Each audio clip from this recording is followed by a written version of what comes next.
Last week, the NSCAA brought you an America East tilt as Binghamton defeated Boston U 2-1. Today, the NSCAA continues its 20-game package on FSC with a spotlight on the Missouri Valley Conference. We'll review the Evansville-Drake matchup, and we'll dance around the rest of the nation in this week's edition of the NSCAA Men's College Soccer Review.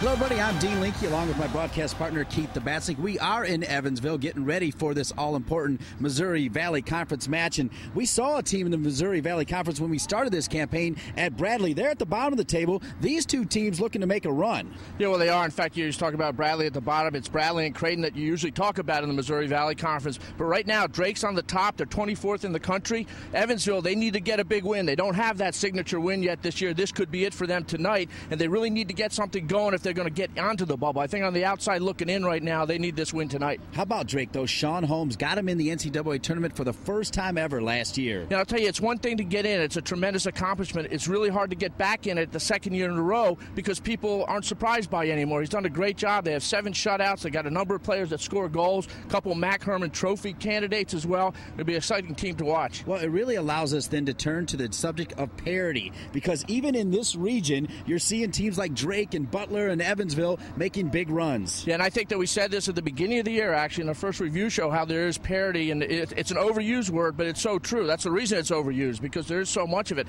We're seeing so many teams having good runs. You have Drake here. We have Butler in the top 25, some teams that have been in and out of it before. How about Monmouth? They're still unbeaten. 13-0-1 right now for Robbie McCourt's team. So there's a lot of parity. It's still a lot with the ACC and things, but there's a whole lot of teams here that can still make a run. Now, if you've been watching the review show, you've noticed we spent a lot of time talking about regional alignment. It's important, Keith, because it helps us get to the top 25. Yeah, and in fact, this is how it works. Obviously, for the college coaches out there, you're very aware how it works. But for those that aren't, basically, each region, there's 8 regions in the country. There's 5 people on the regional committees, and each week they get all the results, from the week, and then they vote. It's a simple vote for the regional rankings.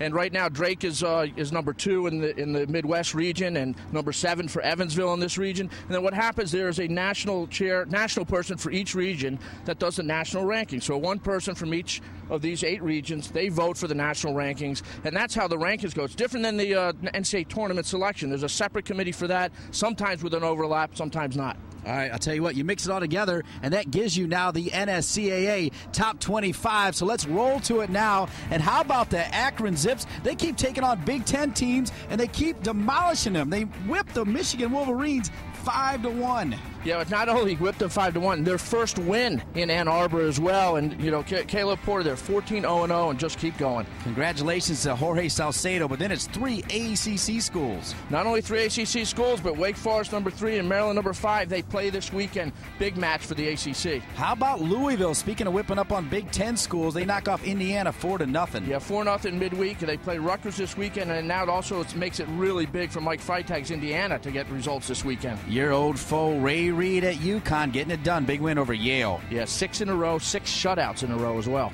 All right, when we flip and look at the second 10, you are highlighting South Florida. Yeah, well, South Florida had a big win over Dartmouth midweek. They're 10-2-2. Big East match with Villanova this week. What about North Carolina State? I can't go past them because they are back. Yeah, and they beat High Point 2-1, so they keep winning. George Tarantini at 10-3-1.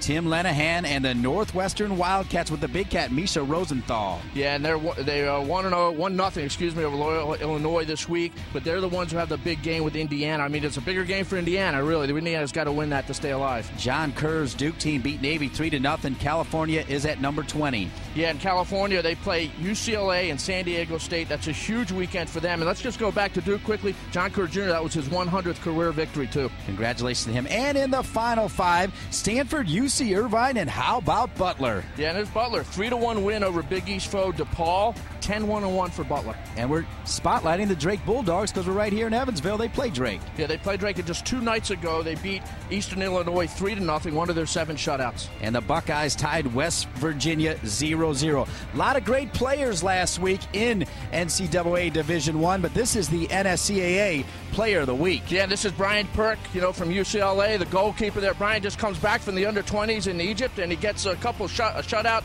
for California and Stanford. Congratulations to Brian Perk, goalkeeper, Player of the Week. And Evansville gets a big-time Missouri Valley Conference win over the Drake Bulldogs by a score of 1-0 as Keith Batsnick, a big-time goal from number 13, Tom Irvin. Yeah, and this might have been the signature win they needed, but in the first half, it's Tom Irvin with the long throw, and that's Justin Sass heading it off the crossbar. Right after that, it looks like we have Robbins in there for a goal, but it's called back for a foul. Hunter Kennedy going the other way for Drake for one of their chances in the first half. Saved by Berger for Evansville. And then we have this cross as well coming in the first half. And see Matt Kuhn hitting that ball back to Shrout. Kevin Shrout putting the ball over top, and just a great header back there, laying it off the shot. But in the second half, early in the second half, it's Tyler Kincaid, the substitute, heading it over, and that's Irvin's goal, his 4th of the year, game-winning goal. Right after that, it's Matt Kuhn getting called for a handball, or Drake getting called for a handball there on the ball going into the goal. Tad Kraumeyer trying to make it 2-0 off the post here. Ends up 1-0. Big win for Evansville. A big win and a great goal from Tom Irvin. The NSCAA Men's College Soccer Review, of course, brought to you by the NSCAA. The 2010 NSCAA Convention will be held in Philadelphia January 13 through 17. The convention features clinics from some of the world's leading soccer instructors. For more information on the NSCAA Convention, visit nscaa.com.